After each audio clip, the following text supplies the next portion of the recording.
The mining industry today has to tackle an increasingly complex set of technical and societal challenges, as you know.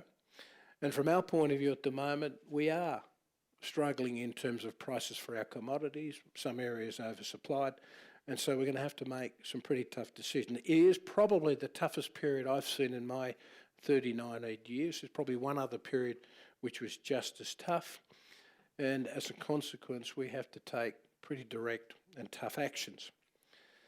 In this scenario, I'm not surprised that individual mining companies continue to demonstrate a silo-like insularity at times. For many, running one's own business, as opposed to considering what needs to be done in the greater industry, is tough enough. But now more than ever, we're all in it together, and I think we have to work together as an industry more effectively, and I see Roger Baxter there, as an industry, to understand how we can help each other through these tough times. Because in the end, we're all here for South Africa. We may be competitors, but there are many forums in which we don't compete that we can help each other be more competitive. Because at the end of the day, if we're all more competitive, then South Africa's the winner, and we're all winners in our own right as well.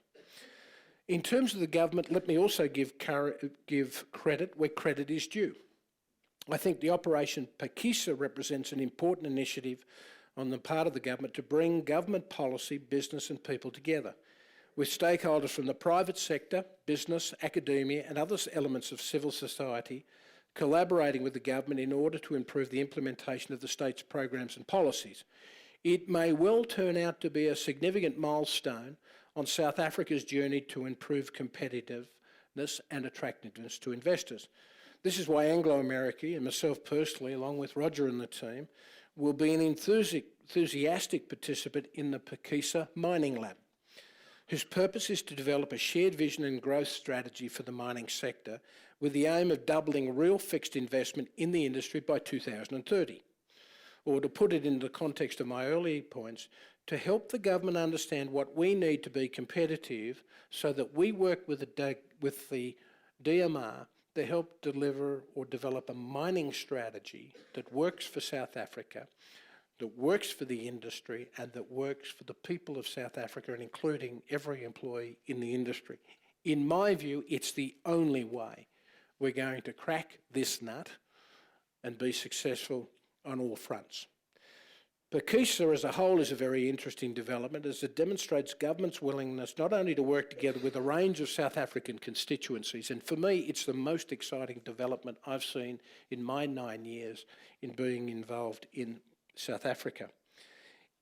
It is a concept that was first piloted in Malaysia, and it was about big, fast results. It's a transformation methodology, for example, where we come together, agree on the sorts of things, 5 big issues that we need to tackle on a tripartite basis, and we develop plans, and the ministry is then the convening agent for bringing us together to make a difference. And I think it has to be done on a national basis. The MIGDET process in the industry has done some really good things, but unless it connects to other government departments, it is buried in that type of inertia, or if you like, held back by inertia, and that isn't connected to other governments. And mining Pakisa becomes part of a range of Pakisas for the government that starts to connect governments and force that integration of government policy that I was talking about earlier. Now, in talking about solutions for industry, I did note the comments of the Secretary-General of the ANC earlier this week, and his comment that cutting labour is lazy.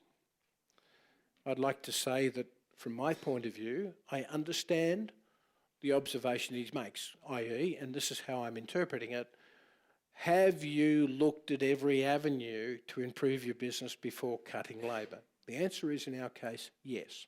I've been criticised as a mining leader, or as the mining leader for Anglo American, that we've been too slow to react. For me, I take that criticism as the leader. I would say, in my own defence and in our defence, we have looked at every angle.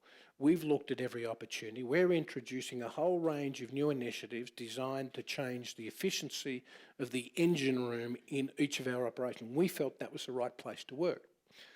Unfortunately, no one told the rest of the world that commodity prices weren't allowed to move or drop quicker than we anticipated. And so today, in an effort to get ahead of that curve, we've had to move into areas of change much quicker than we would otherwise have liked.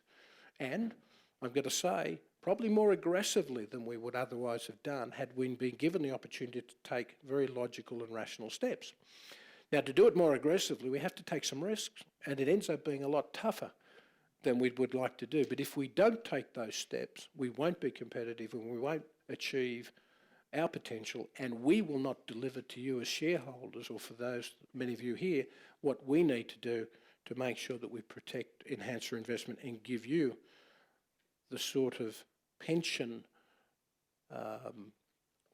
the outcomes for the pension that you're looking for, given that you're a shareholder of our company.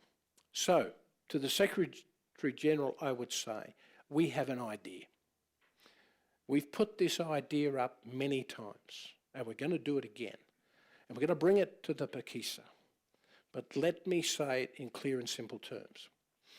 If we can work with Labor and the government to negotiate, navigate, talk to a more flexible labour structure, not asking people to work more hours, address the issues of migrant labour in a more constructive way, and address the social issues and pressures that we have, that would actually allow us to operate our plant more hours in a year, which provides more employment because we're more productive, then we think we can make a positive difference and preserve some jobs that would otherwise be lost if we stay on the track we're on.